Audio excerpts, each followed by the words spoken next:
네, 안녕하십니까. 금융위원장 은성수입니다. 금융위원장 청문회 준비 때부터 DLF 사태와 관련하여 다양한 목소리를 듣고 많은 고민을 하였습니다.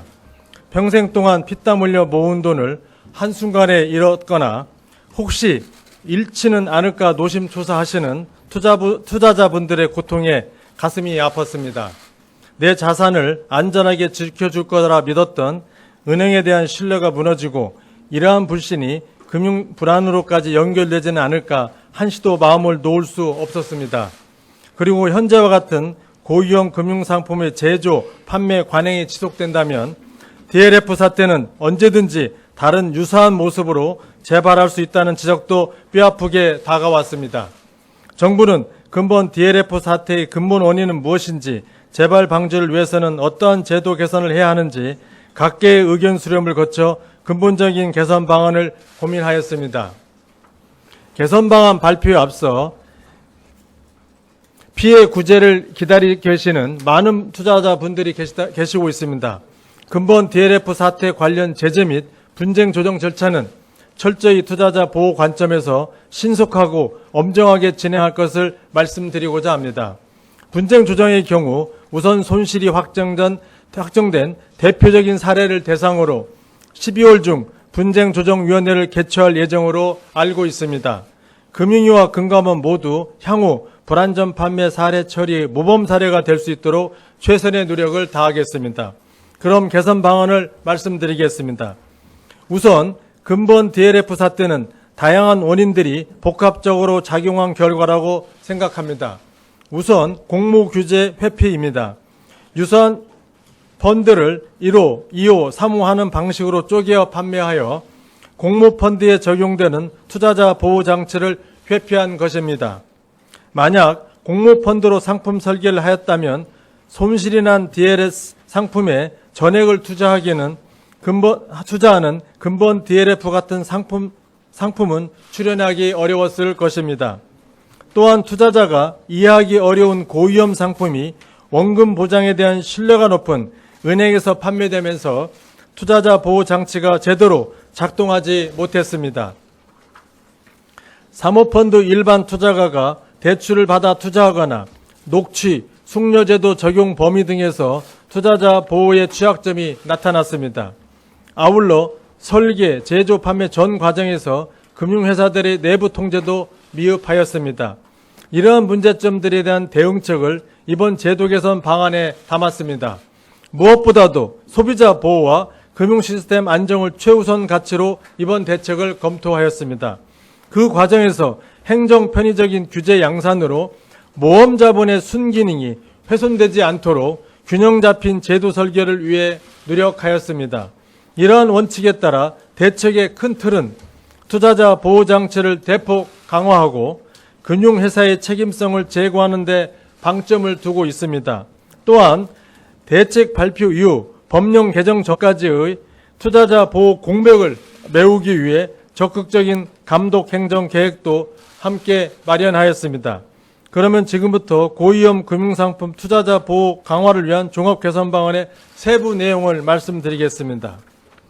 우선 다수의 일반 투자자를 대상으로 한 사실상 공모 상품이 사모 형식으로 판매되지 않도록 철저히 차단하겠습니다. 앞으로 기초자산, 손익구조가 유사할 경우 원칙적으로 공모로 판단하도록 하겠습니다. 사모는 사모답게 판매가 되고 공모는 공모답게 판매가 될 수 있도록 하겠습니다. 다음으로 구조가 복잡하고 위험성이 큰 금융투자 상품군에 대해 투자자 보호장치를 강화하겠습니다. 파생상품 포함 등으로 투자자의 이해가 어렵고 최대 원금 손실 가능성이 일정 수준 이상인 상품에 대해 고난도 금융투자 상품 개념을 도입하여 규율하겠습니다. 고난도 금융투자 상품을 일반 투자자에게 판매할 때는 높은 수준의 자격을 갖춘 판매 직원이 위험을 충실하게 기재한 핵심 설명서를 교부하고 녹취 및 숙려 제도를 의무적으로 이행하도록 하겠습니다.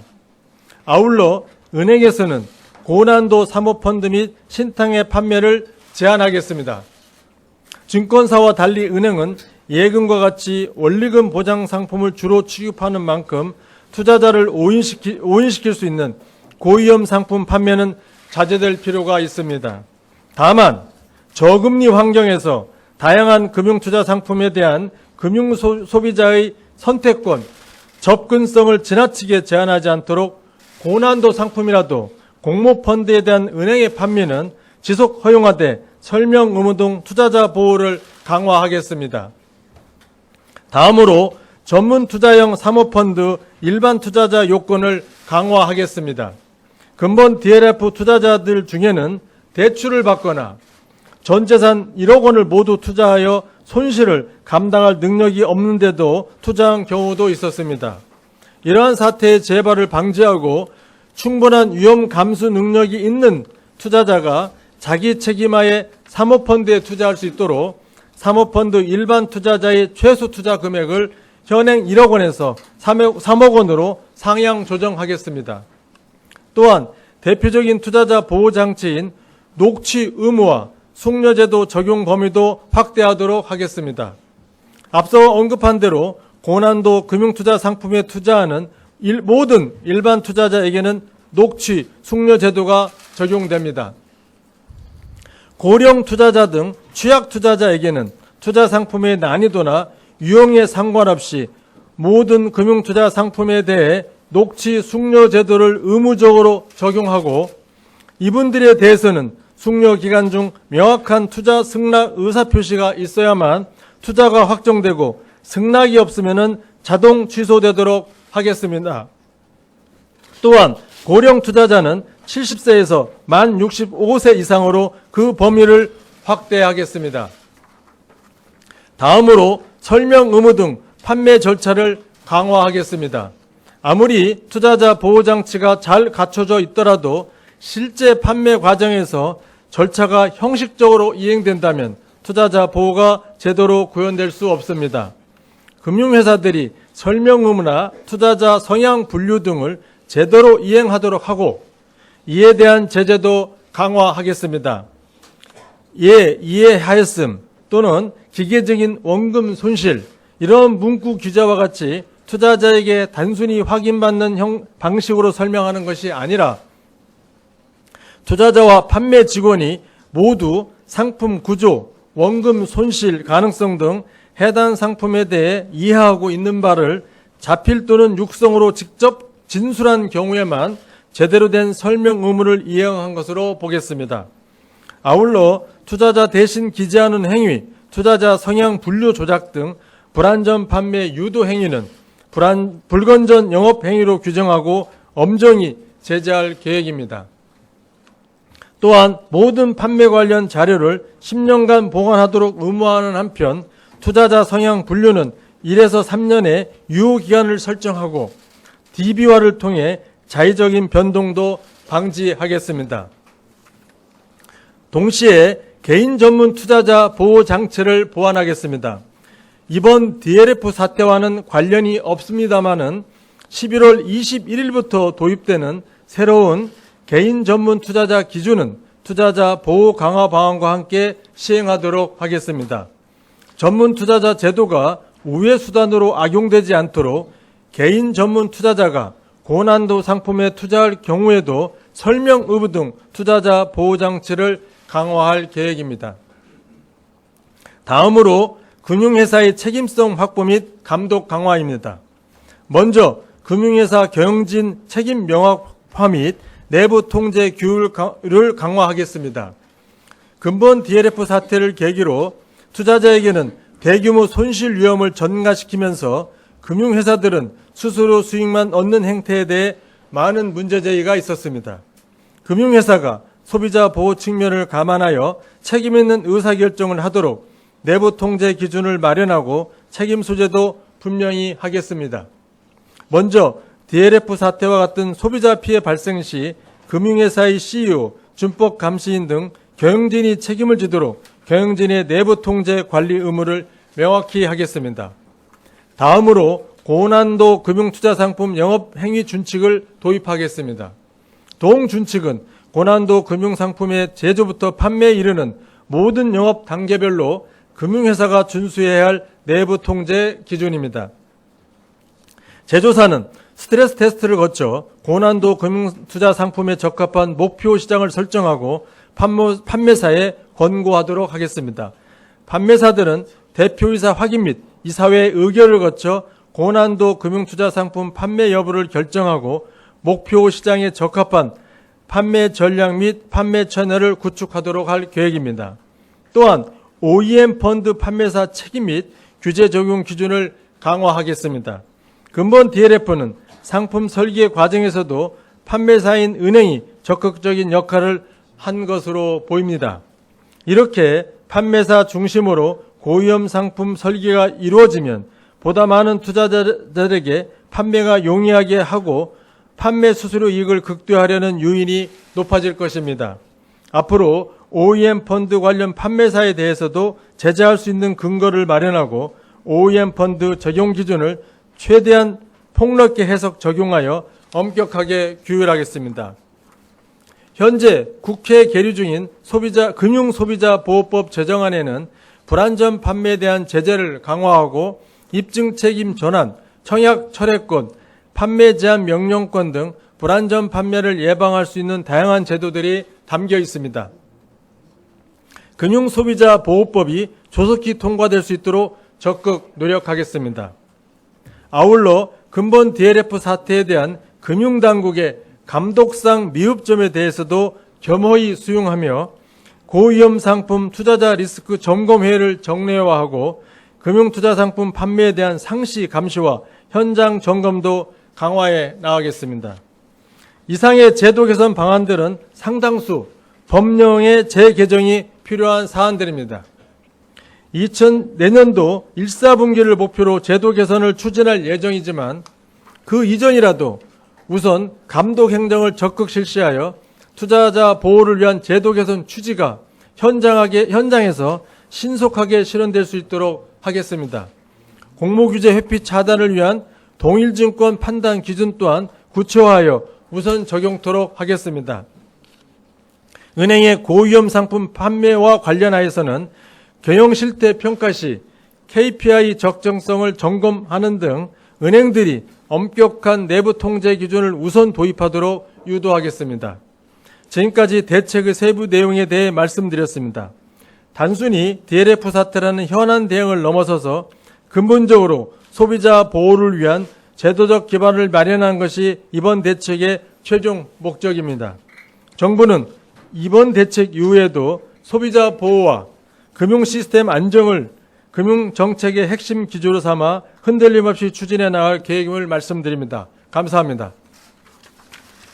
네, 그럼 지금부터 금융위원장님께서 질문 3개 정도 답변을 하시고 이어서 사무처장의 상세 브리핑과 질의 답변이 있겠습니다. 아마 이제 사무처장이 제가 설명한 것에 대한 상세, 예를 들어서 고난도 상품이면 그럼 어떻게 하냐 이런 거에 대해서는 아마 사무처장이 이제 설명해 줄 것입니다. 그래서 또 그런 디테일한 거는 사무처장이 설명을 듣고 또 질문해 주시고 저한테는 이제 큰 방향에서 질문해 주시면 제가 답변 드리도록 하겠습니다. 네, 질의하실 분은 손을 들어주시고 마이크를 사용해서 소속과 성함을 밝혀주시기 바랍니다. 네.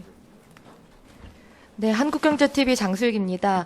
이번 대책 방안 중에서 경영진 책임 명확화에 대한 부분이 좀 나와 있는데 구체적으로 좀 어떤 내용이 좀 담겨 있을지 궁금하고요.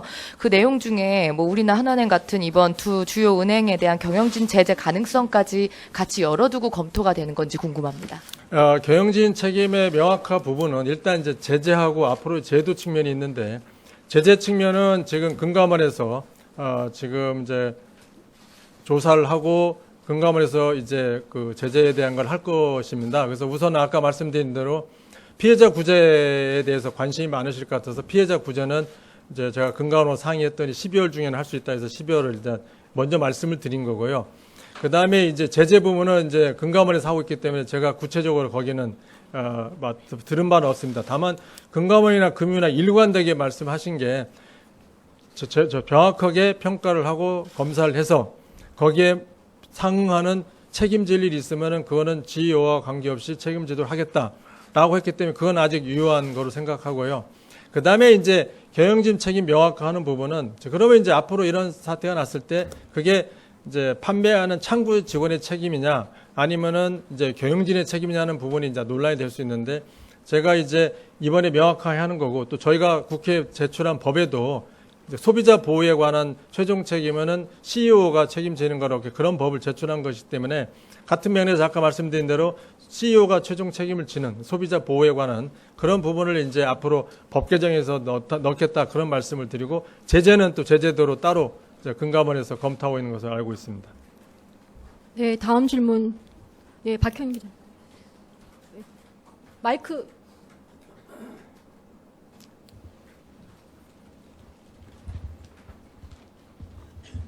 예, 한겨레 신문의 박연 기자입니다. 종합 대책 마련하느라고 고생 많으셨고요. 근데 제가 하나 이제 눈길을 끄는 거는 보니까 이 일반 투자자에 대한 최소 투자 금액 이게 2015년에 이제 규제 완화를 하면서 5억에서 1억으로 완화를 했잖아요. 그에 따른 어떤 부작용이 이번에 나타난 게 아닌가 이런 생각을 하는데요. 이번에 마침 이게 3억으로 상향 조정을 했잖아요. 이게 보면은 금융의 어떤 정책 실패가 아닌가 이렇게 생각이 드는데 어떻게 생각하시고 자인하시는지 말씀 좀 해주십시오. 예, 뭐 2015년 사항을 지금 우리 박열 기자님이 제일 잘 알고 계실 텐데 원래 5억 했던 부분을 이제 제도 개선하면서 시행령에다가 이제 당초는 제가 알기로는 그 같은 금액으로 하려고 했던 걸로 알고 있습니다. 5억으로. 근데 그때 그렇게 되면은 과거에 그 사모펀드의 거의 한 제가 알기로는 96% 되는 부분이 그전에는 금액 제한이 없이 했던 부분이고 하나는 5억, 하나는 금액 제한이 없던 두 가지를 하나로 합치면서 이제 5억으로 하게 되면은 기존에 했던 금액 제한이 없던 분들은 투자할 기회가 없지 않냐라는 부분이 있어서 그분들한테 사모 재간접 펀드를 터주고 이제 5억을 한다는 생각을 해서 정부가 방침을 한 걸로 알고 있고요. 근데 다만 이제 입법 과정에서 재간접 펀드가 안 되니까 그럼 그분들한테 투자 기회를 줘야 되지 않냐 해서 이제 1억으로 시행령에 넣은 걸로 제가 알고 있습니다. 그래서 이제 이번에 부분에 1억을 했더니 아까 제가 말씀드린 대로 대출받거나 아니면 전 재산을 투자하는 그런 부분이 있어서 그러면은 이제 원래 생각했던 정부가 처음에 생각했던 대로 이제 근데 그 사이에 아시다시피 재간접 펀드가 이제 만들어졌습니다. 그 뒤에 이제 시행령 한 뒤에 그러니까 우리가 원래 했던 대로 이제 1억에서 한 3억에 계신 분들은 재간접 펀드나 공모 펀드로 이렇게 좀 이렇게 이끌어드리고 그다음에 이 사모펀드는 원래 이렇게 박 주장이 말씀하신 대로 처음에 했던 대로 좀 책임이 있는 분들, 능력이 있는 분들로 하는 게 좋겠다 이런 생각이 들어서 이제 1억에서 3억으로 올리고 그다음에 중간에 계신 분들은 공모나 재간접 펀드로 하는 거고. 근데 이제 아까 말씀드린 대로 중간에 재간접 펀드가 입법상이 미비이 됐다가 이제 입법상이 된 사항을 감안해서 지금이 오히려 종합적으로 됐다고 생각을 하고요. 1억이 맞냐 3억이 맞냐 하는 부분은 어떤 분들은 왜 그 투자 기회를 없애느냐 1억 5천 가진 사람은 투자도 못하게 하냐라는 분도 있고요. 그다음에 어떤 분들은 위험하니까 3억도 적다 5억이나 아예 못하게 하자 이런 분들이 있습니다. 제가 한 2달 동안 이제 저게 의견을 수렴하는데 저한테 이제 취재하는 우리 출입하는 기자분들 그다음에 업계 그다음에 감독 당국 전부 다 생각들이 너무 넓은 스펙트럼이 있더라고요. 아까 제가 말씀드린 대로 없애자는부터 뭐 더하자는 분들까지. 그래서 그 모든 의견을 듣고 저희가 딱 하나 맞는 정답을 찾기도 저희 내부에서도 다양한 의견이 있어가지고 최종적으로 마지막까지 고민했던 부분이 아까 말한 대로 1억을 놔두고 이런 제도를 할 거냐 아니면 아예 일반인들은 투자 못하게 막아버릴 거냐 하는 부분이 있는데 저희가 1억에서 3억 올릴 때는 그러한 여러 가지 의견을 듣고 저희 나름대로는 이 정도 하면은 투자자 보호도 되고 그다음에 그 기본적으로 투자 기회를 준다는 측면에서도 재간접 펀드를 활용하면 되겠다 생각해서 이제 저희가 이번에 3억 했다는 말씀을 드리고 제가 이제 오늘 이제 여러분들이 기사를 쓰실 건데 제가 생각하는 기사는 한 반에 계시는 기사분들은 3억으로 올린 게 후퇴다 이렇게 쓰실 것 같고 또 반에 계신 분들은 야 무슨 소리야 왜 개인들한테 그렇게 위험하게 만들어라고 할 것 같아요. 근데 제가 그냥 이 자리에서 말씀드리면은 저희가 여러 가지 의견을 감아서 했지 뭐 그래서 아까 말씀드린 대로 방향을 투자자 보호라는 것과 시장의 안정성이라는 측면과 시스템의 안정이라는 측면과 그다음에 사모펀드가 갖고 있는 고유한 기능 모험자문을 준다는 고유한 기능을 담아서 제도를 만들었고 각각의 보시는 분들의 시각에 따라서 만족하지 못한 분이 있다는 건 저는 충분히 인정하고 또 그분들의 비판은 비판대로 겸허히 수용하면서 저희가 또 운영하는 과정에서 또 그 부분에서 고칠 게 있으면 그건 또 나중에 또 한번 진행 상황을 보도록 하겠습니다. 네, 질문 하나 더 받겠습니다. 네, 박신영 기자.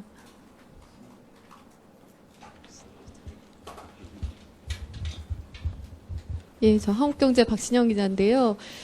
아까 질문이랑 겹칠 수 있는데, 이번에 DLF 판매를 하는 거에 대해서 위원장님이 아까 말씀하셨던 대로.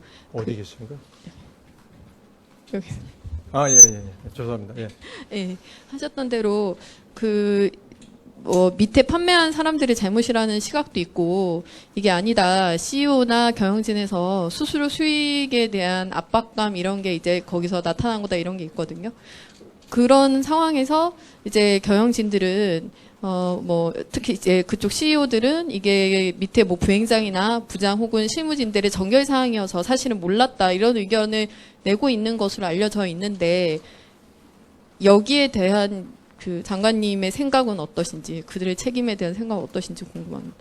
근데 이제 오늘 결국은 이제 투자자 분쟁하고 CEO 분들한테 관심이 많은데 아까 말씀드린 대로 금감원에서 조사를 하고 있고 이제 금감원에서 파악을 하는데 아직까지 금감원에서 조사한 과정에 대해서 저는 보고를 받았거나 알지를 못하고 있습니다. 왜냐면은 금감원에서 우선 보고도 안 했지만 또 그걸 구체적으로 어떻게 됐냐고 물어보는 것도 월권 같아서 저희는 이제 금감원이 잘하기라고 믿고 하고 있습니다. 그래서 금감원에서 실제 현재의 감사를 갔었고 다양하게 의견을 들었기 때문에 금감원이 잘 판단할 수 있을 거라고 생각을 하고 아마 저는 충분히 그 금감원에서 잘 할 거라고 저는 믿습니다. 그래서 아까 말한 대로 CEO 분들이 압박을 한 건지 아니면 진짜 자기 책임하에 한 건지 하는 부분도 보는 다 한두 명이 아니라 전체 직원들이 보고 있기 때문에 그걸 뭐 감추거나 숨길 수는 없을 테고 정확하게 파악해서 금감원에서 조치를 할 것으로 저는 기대하고 믿습니다. 네. 네, 이상 금융위원장님에 대한 질의는 마치고 사무처장님이 상세 브리핑을 시작하시겠습니다. 예, 우리 처장님이 또 상세 브리핑하고 처장님이 제가 있으면 불편하다고 그래서 제가 좀 잠깐 나가 있던 저고 또 물어보실 수 있으면은 갔다 와서 아니 뭐 저희 앞에 있어서 이따가 또 생각나면 물어보시는 건 뭐 할 수도 있는데 그러니까 한번 좀 잘 들어보시고 하시고 저에 대해서 또 물어보시면 우리가 또 다른 또 기회가 이렇게 행사 같은데 기회가 있으니까 거기서 또 해주시고 아니면은 뭐 추가적으로 대변을 통해서 물어보시면 물어보시고 하여간 그렇게 하도록 하겠습니다.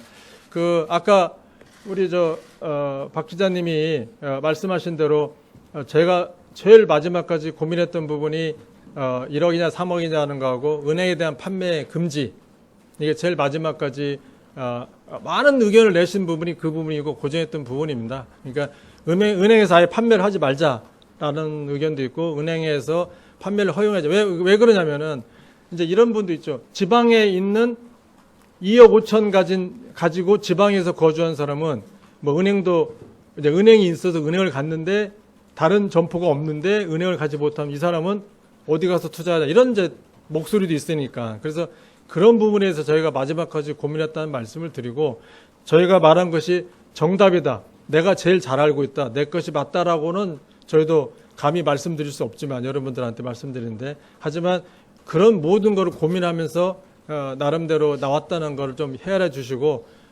좀 기사를 좀 이렇게 써주시면 좋지 않을까 하고 당부 말씀을 드립니다.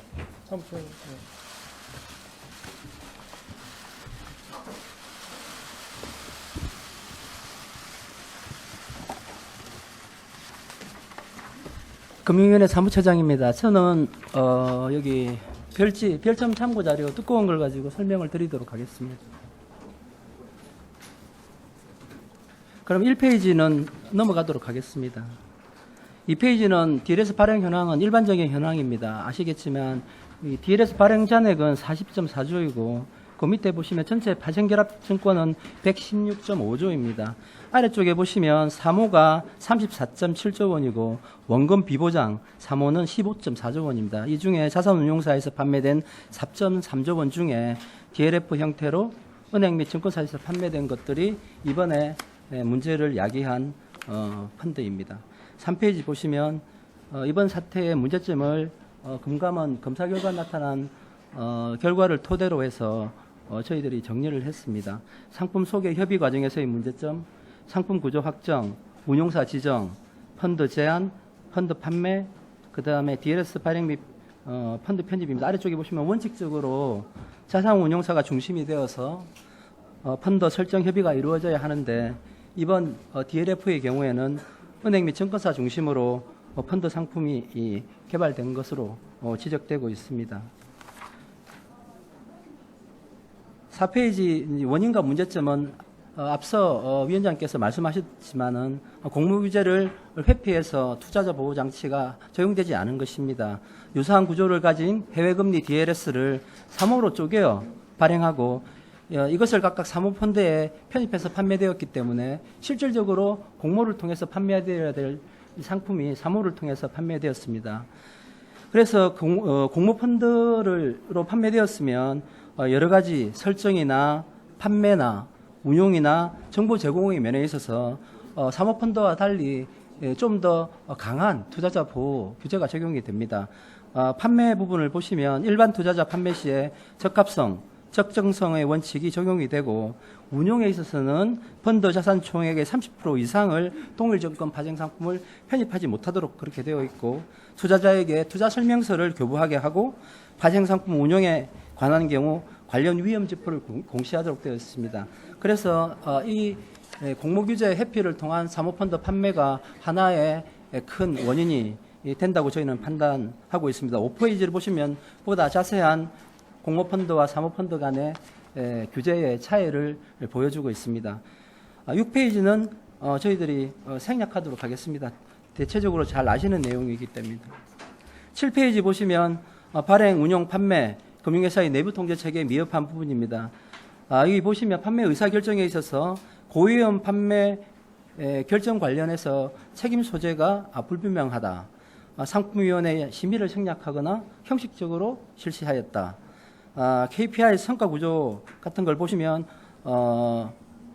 문제가 된 은행들의 PB센터 KPI의 경우 당해 은행의 일반 점포와는 다르게 비이자 수익 비중이 높게 설정되어 있거나 경쟁은행에 비해서 소비자 보호 배점은 낮게 부여되어 있다. 밑에 보시면 판매 목표를 부여하고 영업본부 등의 1단위 실적을 독려했는데 이것이 CEO나 임원진이 DLF 판매에 전혀 관여하지 않았다면 이와 같은 실적 동료가 불가능했을 것이냐 이런 부분들을 고려할 때 판매 결정에 대한 이런 부분에도 있음에도 불구하고 판매 결정에 대한 책임 소재를 가리는 게 현행 규정상 되게 어렵게 되어 있다 이런 점입니다. 판매 과정에 있어서도 전문성이 부족한 그런 측면도 나타났습니다. 8페이지 제도 개선 기본 원칙과 방향은 생략하도록 하겠습니다. 9페이지입니다. 먼저 공모 판단 기준 강화입니다. 이쪽에서 보시면 지금 현재로 보면 저희들이 4가지 요건을 고려하도록 되어 있습니다. 자금 조달 계획의 동일성, 그 다음에 시기의 근접성, 그 다음에 발행 증권의 동일성, 그 다음에 대가의 동일성, 이 4가지를 종합적으로 고려해서 공모인지 여부를 판단하도록 되어 있는데 이것이 여러 가지 조건을 다 충족해야 되는 것처럼 이해가 되고 발행 조건을 조금 바꾸든지 하면 이게 공모규제를 회피해 나갈 수 있는 그런 것으로 시장에서 활용되고 있었습니다. 그래서 저희가 이번에는 보시면은 원칙적으로 기초자산이나 손익구조가 동일하거나 유사하면 이것은 다 공모로 보겠다. 그 다음에 여러 운용사가 설정한 펀드를 특정 판매사가 판매한 경우에도 다 공모로 봐서 공모규제를 적용하도록 하겠다. 그게 원칙적으로 저희들이 공모기준 판단을 강화하겠다는 회피를 방지하겠다는 장치이고요. 법령 개정 전이라도 과거의 사례를 지금 있는 사례를 적용하는 데 있어서도 적극적으로 해석 판단 조치를 하고 앞으로의 그 적용함에 있어서 이 기준 강화는 시행령 사항입니다만 저희가 행정 지도를 통해서 조기 시행하도록 그렇게 하겠습니다. 다음으로 그 고위험 금융상품 규율 체계 강화입니다. 이것은 고난도 금융투자 상품이라는 특별한 규율 체계를 하나 저희가 만드는 건데 밑에 보시면 미국, EU 등 주요 국가에서는 구조가 복잡하고 불안전 판매 가능성이 높은 상품을 컴플렉스 프로덕트로 정의해서 강화된 규제를 적용하고 있습니다. 저희가 이번에 유사한 규제를 도입하려고 하는 것입니다. 제일 중요한 것은 이해하기가 어렵다는 겁니다. 파생 상품이 내재되어 있는 등 가치평가 방법에 대한 투자자의 이해가 어렵고 최대 원금 손실 가능성이 일정 수준 이상인 경우에는 저희가 이 상품을 다 고난도 금융투자 상품으로 규율을 하도록 그렇게 하겠습니다. 그래서 이 고난도 투자 상품인 경우에는 녹취 숙려 제도를 적용함에 있어서는 일반 투자자 구분 없이 일반 투자자 모두에게 녹취 숙려 제도를 적용하고 설명 의무도 일반 투자자 또 전문 투자자가 포함입니다. 핵심 설명서를 교보하게 하고 거기에 투자 위험을 충실하게 기재하도록 하겠습니다. 판매 인력은 그냥 투자 권유 인력, 자문 인력이 아니고 파생 상품 투자 권유 자문 인력으로 판매 인력을 제한하도록 하고 통상적으로 이해하기 어려운 상품이 일괄 신고서를 활용해 가지고 발행된다는 것은 저희가 볼 때 투자 보호에 문제가 있기 때문에 원칙적으로 일괄 신고서를 금지하고 아주 예외적인 경우에만 일괄 신고를 허용하도록 하겠습니다. 11페이지는 앞서 말씀드렸습니다. 고난도 상품을 편입한 사모펀드의 경우에는 은행 판매를 제한하겠다는 것이고요. 다만 여기 사모펀드만 제한하고 공모펀드는 판매를 허용하도록 하겠습니다. 그 밑에 보시면 이제 그러면 주식, 채권, 부동산 등 실물에 투자한 그런 사모펀드의 경우에는 어떻게 되느냐? 보통 이해하기 어렵지만 않다면 이러한 상품들은 고난도에 해당되지 않을 것이기 때문에 사모이더라도 은행에서 판매가 가능하도록 이렇게 하겠습니다. 결국에는 은행은 상대적으로 투자 보호 장치가 잘 갖추어진 공모펀드 중심으로 전환하는 거고 위험성이 큰 사모펀드는 은행에서 지급을 하더라도 사모 재가전 펀드 결국에는 공모펀드 기제를 활용하도록 그렇게 저희들이 유도해 나가도록 하겠습니다. 은행의 고난도 금융투자 상품은 신탁에 편입해서 판매하는 것도 제한하고 은행뿐만 아니고 보험사에 대해서도 은행과 동일하게 적용해 나가겠습니다. 다음으로 12페이지 전문 투자형 사모펀드 일반 투자자 요건 강화는 앞서 위원장님께서 잘 설명을 해 주셨기 때문에 설명은 생략하도록 하겠습니다. 다만 이 밑에 표시 마지막 밑에 좀 보면 현재 경영 참여형 사모펀드 PF가 있습니다. PF의 최소 투자 금액이 지금 3억 원으로 되어 있습니다. 3억으로 되어 있는데 이 부분도 저희가 3억으로 결정하는데 고려했다는 점을 말씀드립니다. 13페이지입니다. 녹취 숙려제도 강화인데요. 여기 보시면 이제 현황에 보시면 녹취 숙려가 상품은 파생결합증권, 이제 수단은 공사모 구분 없이 적용되는 경우도 있고 공모에만 적용되는 경우도 있고, 그 다음에 대상은 고령 투자자 70세 이상입니다. 그 다음에 부적합 투자자 적용되고, 방식은 이제 그 투자자에게 전화를 하고 숙려 기간 내에 투자자가 청약을 철회하지 않으면 투자가 확정되도록 그렇게 되어 있습니다. 그래서 이 부분 저희들이 대상이나 이런 방식을 조금 바꿨습니다. 첫 번째 아까 말씀드린 고난도 금융투자 상품은 모든 일반 투자자에게 녹취 숙려 제도가 적용되도록 하고, 고령 투자자나 부적합 투자자는 모든 금융투자 상품에 다 적용이 되도록 그렇게 바꿨습니다. 그 다음에 고령 투자자 요건도 70세에서 만 65세로 완화를 하였고, 그 다음에 이런 고령 투자자나 부적합 투자자에 대해서 숙려 제도를 좀 더 지금보다 좀 더 엄격하게 적용을 해서 숙려 기간 중에 위험을 한 번 더 재고지하도록 하고, 숙려 기간 내 별도의 청약의 승낙 표시가 없으면 자동적으로 청약이 철회된다는 사실을 통지를 의무화하도록 하고, 결과적으로 보면 이 사람이 내가 청약 의사를 명확하게 표시하지 않으면 계약이 성립되지 않도록 저희들이 이제 바꾸도록 하겠습니다. 또 이 숙려 기간 중에 은행이나 이런 금융기관이 청약 승낙을 권유하거나 종용하는 행위, 이 행위도 앞서 말씀드린 불건전 행위에 포함시켜서 제재해 나가도록 하겠습니다. 설명 업무 등 판매 절차 강화와 관련해서 말씀을 위원장께서 하셨습니다. 단순 확인 방식이 아닌 투자자 판매지분 모두 자필 또는 육성으로 진술하는 절차만 인정하고 그 진술하는 내용은 본인이 이해하는 상품의 특성, 최대 위험, 그 다음에 판매 지분도 투자자의 상품 이해 수준, 설명 내용을 직접 기록하거나 진술하도록 그렇게 해서 그 판매 서류 자체에 그 투자자의 자필도 들어가고 판매 직원의 자필도 들어가도록 그렇게 하고 그 내용도 단순한 기재 방식이 아닌 좀 더 서술적이고 구체적인 내용을 기재하도록 그렇게 하겠습니다.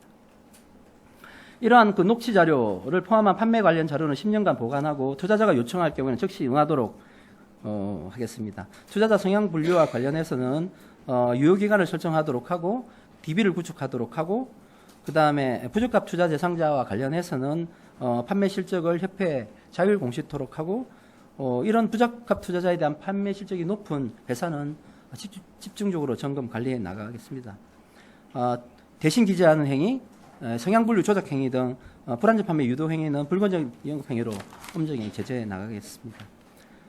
개인 전문 투자자 보호 장치는 이제 이번에 이제 시행을 하게 되는데 개선 방안에 보시면 11월 20일부터 시행을 하되 저희들이 약간의 이제 좀 더 보완 방안을 마련하였습니다. 고난도 투자 상품 판매할 때 앞서 말씀드린 대로 이들에게도 핵심 설명서를 교부하도록 그렇게 의무화하고 전문 투자자 전환 신청자나 고난도 금융 투자 상품에 투자하는 전문 투자자에 대한 금융 투자 회사의 설명 의무를 강화하도록 하겠습니다.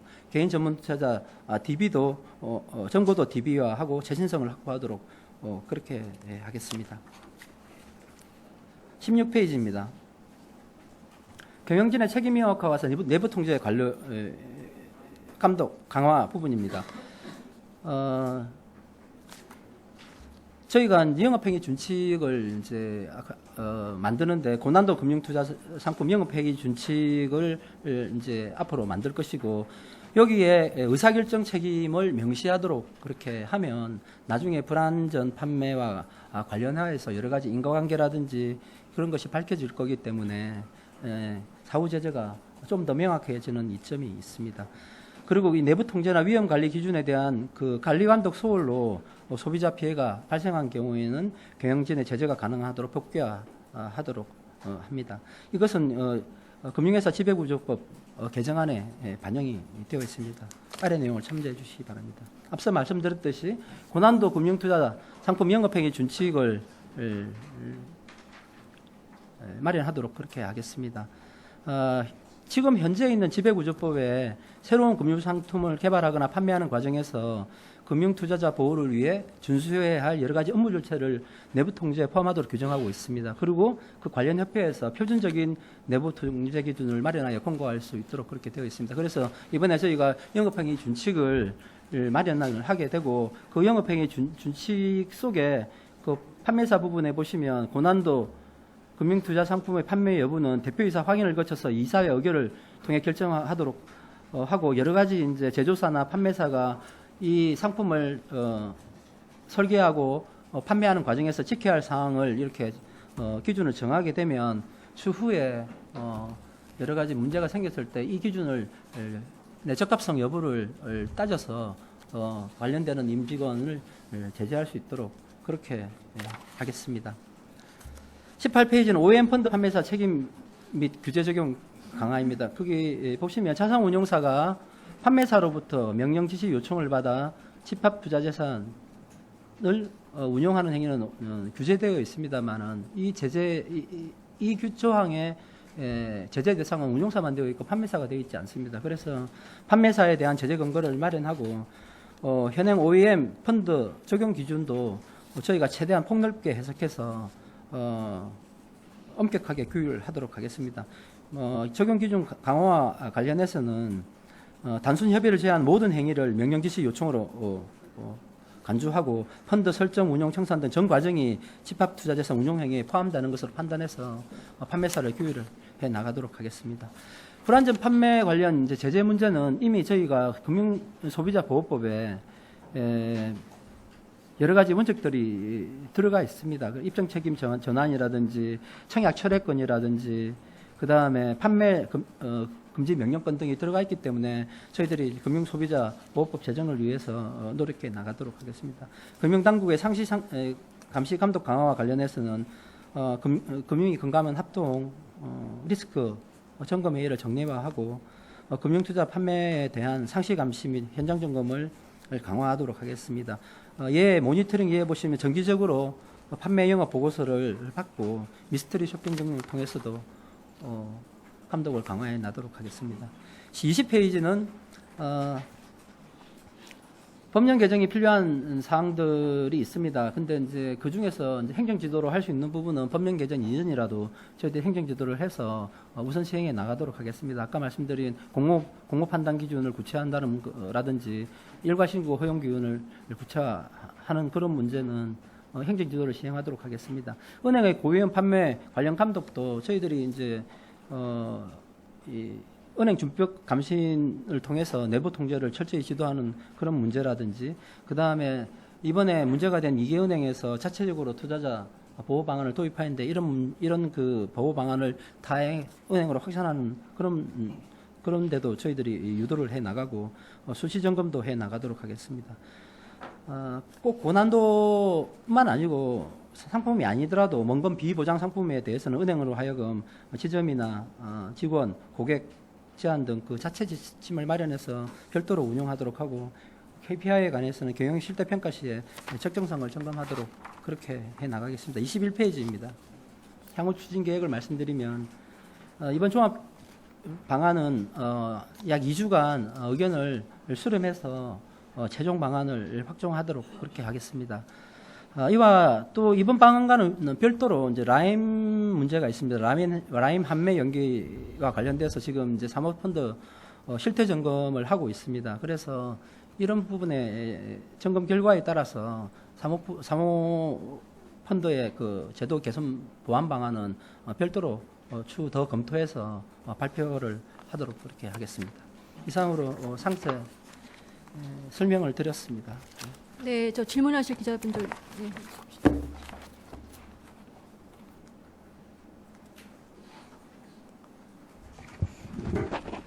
네, 남청장님 고생 많으셨습니다. 아시아경제 문채석 기자로 잘 안 들립니다. 마이크가 잘 안 돼요. 두 가지만 여쭤보려고 하는데요. 그 자료 14쪽에 투자자 성향 분류 실효성 관리 감독 내용 잘 읽었는데요. 우리 10월 23일, 24일 보도 해명 자료를 통해서 그 사모펀드 위험 등급제 도입은 검토한 바 없다고 밝히셨고 오늘 자료에도 내용이 없으세요. 이게 검토 가능성이 없는 것인지 확인 한번 어떤 부탁드리고 거요? 사모펀드 위험 등급제요. 위협 등급 분류해서 공모처럼 투자자한테 위험성 알리는 거. 그거는 이제 아예 검토 없으신지 확인 부탁드리고 한 가지 더는 그 18쪽에 OEM 펀드 관련해서요. 그 단순 협의 외에는 이제 다 관리 그 모든 행위를 명령 지시 요청으로 간주한다고 적혀 있는데 여기 단순 협의가 예를 들어서 금융지주사로 묶인데 뭐 증권사, 은행, 뭐 운용사 다 있는 데들이 운용사 기획 단계에서 뭐 만나서 이야기하는 그런 정도 수준인 건지 뭐 어느 정도 수준인지 구체적으로 설명 부탁드리고 차이니즈 월하고 상충 요인 같은 건 없는지 그 두 가지를 좀 여쭤보고 싶습니다. 사모펀드 투자 등급제는 저희들이 사실은 그거는 뭐 어떠한 적정한 기준을 가지고 판단할 수 있는 그런 그 이리적이거나 뭐 이렇게 수용 가능한 그런 걸 만들기가 상당히 어렵고 사모펀드는 기본적으로 좀 위험하다는 그런 생각에 따라서 저희들이 이제 그 적격 투자자든지 이렇게 구분을 하지 않습니까? 그래서 사모펀드에 투자하는 거는 기본적으로 위험이 내재된 거기 때문에 그걸 뭐 일일이 투자 등급제를 제한하는 거는 저희들이 고려하지 않는 거고요. 그다음에 단순 협의를 제외한 모든 그 단순 협의의 범위가 어느 정도냐 구체적으로 이렇게 뭐 말씀을 물으시면 저도 사실은 이런 구체적인 거는 과장이 좀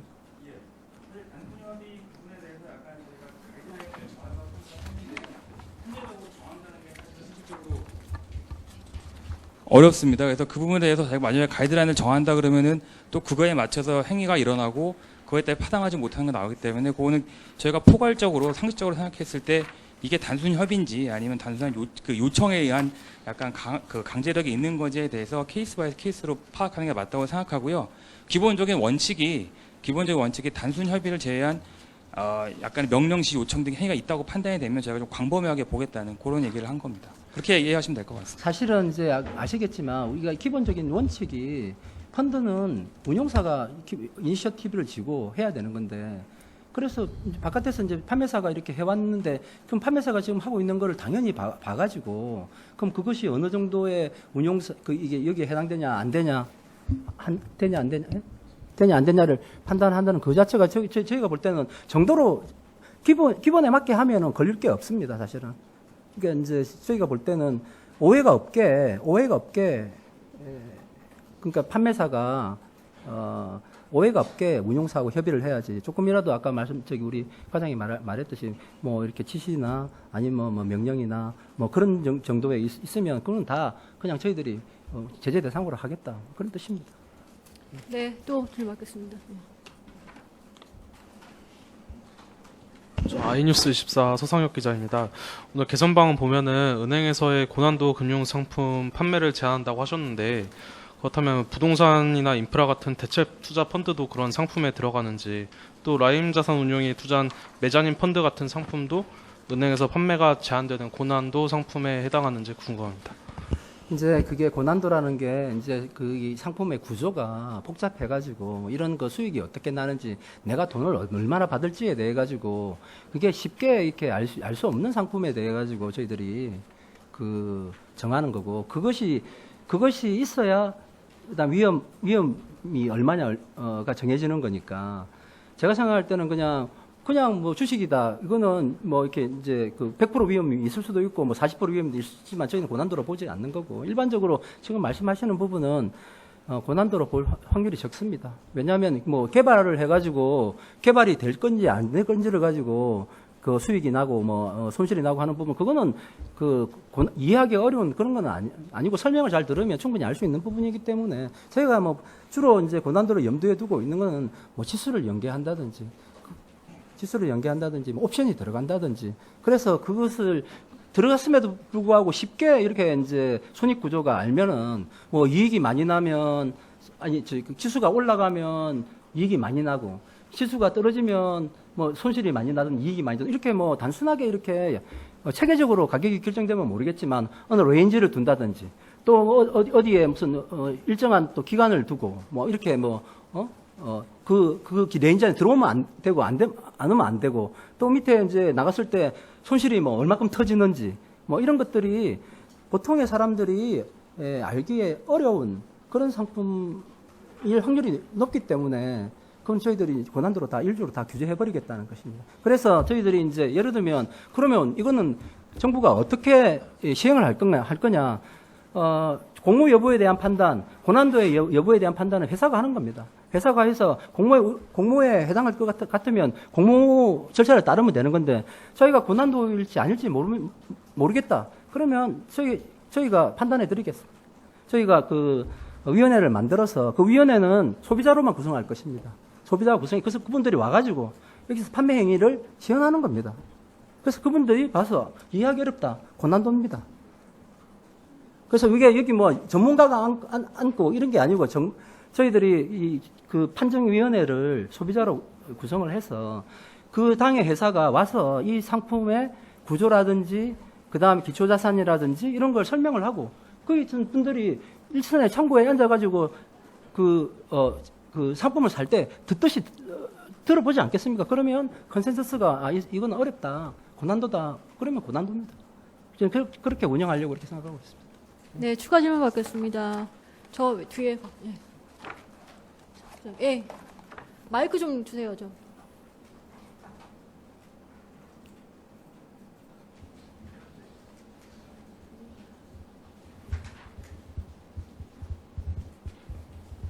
네, 안녕하세요. 팍스넷 뉴스 김경렬 기자입니다. 다름이 아니라 지금 경영진의 관리 의무를 부여하면서 책임을 명확하겠다 이런 내용이 있는데요. 이 부분에 보면 금융회사 지배구조법 개정안이 국회에 계류 중이라 나와 있습니다. 혹시 구체적으로 책임을 명확화한다는 부분이 어느 정도고 최대한 상한선을 지어질 때 어느 정도까지 경영진한테 책임을 물을 건지 구체적인 뭐 가이드를 좀 들어보고 싶습니다. 제가 지금 말씀드리는 건 법률적으로, 법규적으로 어떻게 되어 있는지를 말씀드리겠습니다. 지금 이제 금융회사 지배구조에 관한 법률에 지금 나가 있는 법률은 16페이지 보시면 거기 박스 안에 들어 있습니다. 대표이사, 그 다음 준법감시인, 위험관리 책임자에게 내부 통제 기준이나 위험관리 기준 준수 여부를 점검하도록 의무를 부여하고 있고, 이런 관리 의무를 소홀히 해서 다수 금융 소비자에게 피해를 유발하는 경우에는 저희들이 그 해당 임원, 대표이사, 준법감시인, 위험관리 책임자에게를 제재할 수 있도록 근거가 지배구조법 개정안에 들어가 있습니다. 근데 이제 제가 말씀드렸지만 이제 이거는 내부 통제를 이제 어떻게 잘 하냐 이제 그런 측면이고, 그러면 이제 여기 이제 판매나 이런 부분에서 실질적인 의사결정을 하고 이렇게 하는 부분에 경영진들의 책임은 어떻게 구현할 것이냐. 그래서 고난도 영업투자 행위 준칙에 저희가 준칙을 만들면 법규에 이제 그 준칙을 만들도록 되어 있습니다. 그 영업 준칙의 각각의 단계별로 경영진이 누가 관여하게 그러니까 CEO가 확인을 하도록 하라. 그래서 상품위원회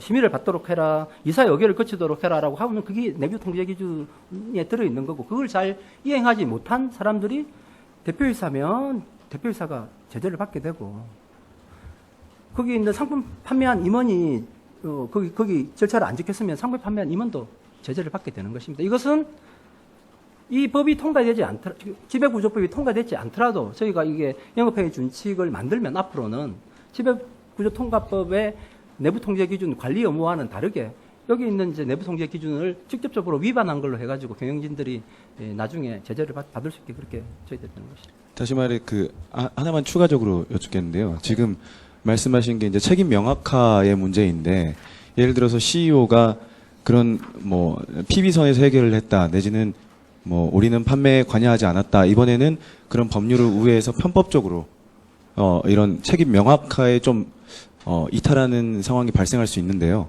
그러니까 제가 말씀드리는 거는 CEO의 CEO가 어떤 책임이 이렇게 잘못하면 어떤 시까지 책임을 묻겠다, 이 정도의 가이드가 있는지를 여쭙는 거거든요. 그거는 구체적인 상황에 따라서 제재 기준에 따라서 정해질 상황. 저희가 이리적으로 이렇게 어느 수준이다 그렇게 할 수는 없는 거고, 그게 이제 문제가 터지고 하게 되면 이제 제재 대상이 되고, 제재 대상이 될 수 있게 만드는 게 저희가 이제 이 경영이 책임 명확화하는 부분이고, 그 제재 대상이 되고 나서 그 부분에 책임이 어느 정도냐, 제재 수준이 어느 정도냐는 거기 검사 과정이나 업무 과정에서 하신 업무 혜태나 그 다음에 관여 그 정도에 따라서 정해질 수 있는 상황이고, 저희가 규정은이나 이런 걸로 정해줄 수는 어렵다고 생각합니다. 네, 머니투데이 권하숙 기자. 머니투데이 권하순 기자입니다. 이어서 비슷한 질문인데요. 지배구조법 개정안이 지금 아직 통과가 안 돼 있는 상태에서 내부 통제 문제로 지금 DLF 문제가 터졌는데, 그러면은 지배구조법이 통과가 안 된 지금 상황에서는 DLF 관련해서 CEO 제재나 이런 거는 이 법으로는 제재를 할 수 없다는 의미로 받아들여야 하는지 궁금합니다. 지금 그거는 이제 지금 DLF 관련해 가지고 저희가 가지고 있는 이 내부 금융회사 지배구조법은 없는 사항을 새로 만든 겁니다. 만들 겸 통과가 안 된 상태에서 이걸 가지고 제재 근거는 삼을 수 없는 거고, 지금 이제 감독원이 이제 검사하고 이렇게 하면서 어떻게 할지는 이거와는 별도로 판단해야 되는 상황입니다. 그리고 이제 이 법이 통과가 계류되어 있기 때문에, 그러면 우리가 법 통과될 때까지 기다릴 거냐? 그래 기다릴 수가 없습니다. 그래서 뭔가는 이제 조치를 해야 되고, 정말로 아까도 말씀드렸지만 누군가가 판매 실적을 독려를 하고 그렇게 계속했는데, 그러면 그것이 명확하게 드러나지, 규정이나 이런 데 드러나지 않으니까 나는 책임자가 아니다, 밑에 사람만 한다고 하니까 저희들이 이번에 영업회계 준칙을 만들어서 현행법규화해서도 가능합니다. 현행법규화해서도 가능하기 때문에 영업회계 준칙을 만들어서 거기서 이사회의 책임, CEO의 책임을 규율하면 이제 앞으로는 이 준칙 위반으로 처벌을 할 수 있게 이렇게 앞으로 말고 그러면 지금 터진 DLF 관련해서 영업행위 준칙으로도 뭐 대표이사나 이런 임원진들을 제재를 할 수 있다라는 뜻인가요? 아닙니다. 이거는 저희가 이제 새로 만들겠다는 거니까요. 네, 저 시간 말씀드리면 지금 이제 법이 계류되어 있습니다. 그거는 내부 통제에 대해서 관리를 하라고 하는 거고, 그거는 이제 CEO, 위험관리 책임자, 준법관신을 제재할 수 있도록 하는 겁니다. 그 법이 통과되면 내부 통제 여러 가지 위반했을 때 CEO가 제재되고 준법감시도 제재가 되는 겁니다. 그러면 이제 이 법이 통과되기 전에 그러면 경영진을 이제 제재를 해야 되는데, 그러면 통과될 때까지만 기다려야 되냐? 이제 그것이 아니고, 지금 현행법규하에서도 상품 판매와 관련해 가지고 내부 통제 기준을 정하도록 근거가 있기 때문에 저희들이 협회 규정을 통해 가지고 영업행위 준칙을 정하고, 거기서 이제 임원진이나 그 CEO들의 역할을 역할을 규정을 하게 되면 나중에 지법법이 구조법이 통과되지 않더라도 이 그 영업행위 준칙을 위반으로 제재를 할 수 있는 근거를 마련한다는 그런 뜻이고요. 지금 있는 지금 DLS에 대해서는 이 규정을 적용할 수는 없습니다. 네, 저 시간 관계상 한 2가지 정도 질문 받도록 하겠습니다. 저기 아까부터 저기 맨 뒤에 계신 분.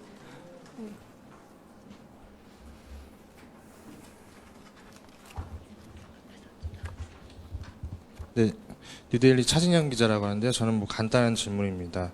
그 앞에 은행에서 이제 사모펀드하고 이제 신탁 상품을 팔지 못하게 되면은 혹시 그 은행은 지금 증권사하고 같이 이제 복합점포를 운영 중인데 복합점포 내에서는 그 상품을 팔아도 되는지, 그 다음에 이제 숙려기간 뒤에 말씀해 주셨는데 그 특별하게 날짜를 지정을 안 해주셨더라고요. 그 숙려기간은 어느 정도 기간을 잡고 생각을 하시는지 궁금합니다. 복합점포라고 해서 정권이 은행이 되는 게 아니니까요. 은행이 정권이 되는 게 아니고, 복합점포는 정권은 정권에서 상품을 파는 거고, 은행은 은행 상품을 파는 거니까, 은행에서 지금 고난도를 팔면 안 되는, 사모를 팔면 안 되는 거고요. 숙려기간은 보통 2일이 있지 않습니까? 지금 현행 규정상 2일이라고 되어 있으니까, 그거를 저희들이 그대로 적용하도록 하겠습니다. 예, 마지막 질문 받을까 합니다. 네. 네, 뉴스토마토 최홍 기자입니다. 법에 관련된 거는 어느 정도 된 것 같은데, 저 감독 체계에 대한 변화는 거의 없는 것 같아서 한번 여쭤보려고 합니다. 그 예전부터 일반적으로 어떤 사건이 터질 때마다 상시 모니터링, 적시 모니터링 하신다고 하셨는데, 이거 말고는 그 양적인 면에서 늘어나는 거 말고는 구체적으로 감독 체계에 대한 변화는 생각하시지 않는지 좀 궁금합니다. 어려운 질문이시네요. 뭐 저희들이 있는 조직, 있는 사람을 최대한 활용해서 여하튼 고위험 상품에 대해서는 저희들이 모니터링을 강화해 나가고 수시로 점검하고 필요한 워닝도 저희들이 내리도록 그렇게 하겠습니다. 사실 이제 저희가 여러 가지 그 감독원하고 같이 회의를 하는 것들이 많이 있는데, 이제 저희들이 한 달에 한 번 정도는 지속적으로 시장에 있는 그 위험 상품에 대해서 점검을 해 나갈 그럴 생각이고, 또 다른 또 그 계기를 활용해서라도 여하튼 이제 어떤 꼭 DLF뿐만 아니고 어느 특정하게 무슨 갑자기 규모가 늘어난다든지 하는 것들이 많기 때문에 저희들이 꼭 DLS만을 염두에 둔 것이 아니고 전반적인 우리 고위험 상품 아니면 시장에 리스크를 일으킬 수 있는 상품에 대해서 면밀하게 저희들 점검을 해 나가도록 그렇게 하겠습니다. 예, 죄송하지만 오늘은 시간 관계상 브리핑을 아니 여기서 또 누구 마치도록 하겠습니다. 한두 분 더 하시죠. 예. 네. 예, 저 더벨 최필우 기자라고 합니다. 저는 그 고난도 금융투자 상품 그 은행 신탁 판매도 제한하신다는 부분 조금 제가 헷갈리는 부분이 있어서 여쭤보면 예를 뭐 단순하게 예를 들면 뭐 특정 금전 신탁 자금을 이제 공모로 발행되는 ELS에 투자하는 것도 제한이 되는 건가요? 공모로 하는 거는 괜찮고요. 신탁의 경우는 공모가 아니지 않습니까? 신탁은 이제 신탁을 만약에 예를 들면 신탁에 우리가 지금 이제 고난도 상품을 편입한 펀드를 판매를 하도록 하는 걸 금지시키는 거 아니겠습니까? 그죠? 네. 그러면 은행은 자체적으로 펀드와 똑같은 게 신탁이에요. 그러면 저기 펀드를 판매를 해주는 거를 금지를 했는데 그러면 신탁을 놔두면 그러면 저희가 3호 규제하는 효과가 전혀 없습니다. 왜냐하면 ELS도 있고 ELF도 있고 ELT도 있고 하지 않습니까? 그래서 신탁도 당연히 규제를 해야 된다고 저는 생각합니다. 그러니까 공모로 발행되는 ELSN 투자에도 연관이 없다는 말씀이신가요? 공모는 괜찮습니다. 그러니까 신탁 자금을 공모 발행하는 소위 ELT로 불리는 거는 문제가 없다는 말씀이신 거죠? 그러니까 3호로 발행되는 건 안 된다 이거죠. 공모로 발행된 거는 돼도. 이제 지금 우리가 공모로 발행을 한 상품을 편입하는 거는 여러 가지 이제 공모 규제가 적용돼 가지고 상품 설명을 다 하고 전번 신고서도 내고 하게 돼 있지 않습니까? 그죠? 아, 네.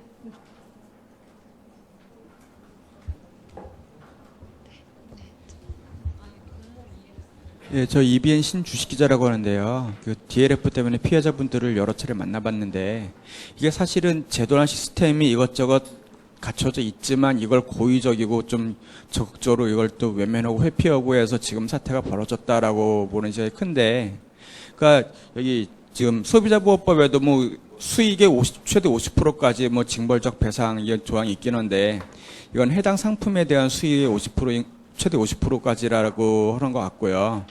저기 시민단체뿐 아니라 뭐 지금 앞으로 이제 데이터 산법 통과가 된다고 하면은 또 확 넓어지게 되는데 그럼 또 새로운 규제 시스템 또 불거지면 만들어야 되고 그래서 계속 나오는 게 그 징벌적 손해배상제 이거 우리나라 이제 도입할 만큼 성숙하고 좀 성장하지 않았냐 이런 주장이 계속 나오고 있거든요. 이거에 대해서는 좀 어떻게 바라보십니까? 그런 부분은 사실 지금 소비자보호법 개정안을 지금 계류되어 있고 지금 그 부분에 대해서 이제 국회에서 그런 부분에 대해서 이제 논의가 이루어지기 때문에 저희로서는 지금 현재 있는 상태에서 제도 개선 방안을 별도로 만든 것입니다. 그러면 네, 이상- 네. 예, 더 이상 질문이 없으신 걸로 보고 오늘은 브리핑을 마치도록 하겠습니다. 예. 그리고 오늘은 사무처장님이 자세한 답변을 드렸는데요. 금융위원장님께서 기회가 되는 대로 같은 사안에 대해서 답변을 하시겠다고 합니다. 예, 이상 마치겠습니다. 감사합니다.